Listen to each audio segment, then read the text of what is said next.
I don't have words. I just got back from my cardiology appointment, which was the follow-up to all the testing that I had, and this man is like 2 seconds after he walked in the room, he's like, "You have POTS," and I was like, "What?"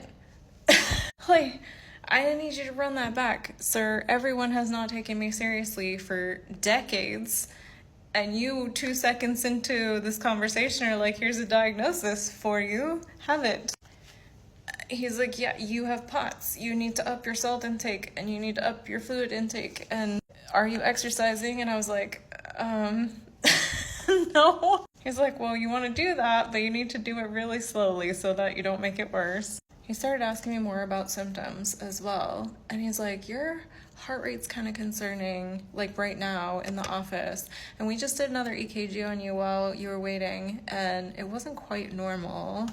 And you're saying you're still having chest pain?" And I was like, "Yeah." And he's like, "I'm gonna order you a stress test." I was like, I'm sorry, a doctor that takes a woman seriously? Who? What? Is this the Twilight Zone? Am I onto something? What? So I have to go back in a month for a follow-up to see if my lifestyle changes are helping or not. Because he said if they're not, then we need to consider medication or more tests or some other type of treatment. But he said, "I want you to do the stress test, especially because of your chest pain." And I was like, "It's not that bad." Like, they're like, "Well, how bad is it at your worst?" And I'm like lowballing here. And I'm like, "I don't know, like 5, maybe a 6 on a really bad day." And they were like, 6 is when you should go to the hospital. And I was like, "Is it? Okay." Because I was over here like, yeah, if it hit like a 10, I would go to the hospital. And they were like, "No, you need to go way earlier than that." So I have to go run on a treadmill. They have to call insurance and get it all authorized and whatever, but like I have to go run on a treadmill to see if I have anything going on that they couldn't see in the ultrasounds. They did say my ultrasounds were normal. They said my Holter was normal, but then, which was surprising to me, my doctor was like, "Yeah, it's really common for POTS to not show up on a Holter." And I was like, I know people on this app who have been told that because it didn't show on their Holter, they can't have POTS. Like, that's crazy. So basically he said all my tests were normal except the tilt table. He's like, you clearly had POTS from the tilt table test. And I was like, I almost wasn't sure about doing that. And then, like I said, they said the EKG in office today was not normal. And I was like, that's not great. And he said, if your symptoms get worse, like in the next couple weeks, but like way before your appointment, then call us and we'll fit you in earlier. Like, what the hell is going on?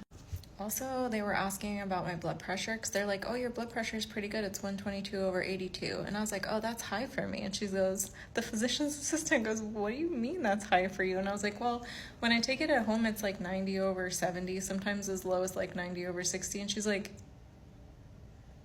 "What?" And I was like, "Yeah, that's my normal." And she's like, "That's not normal." And I was like, "Isn't it?"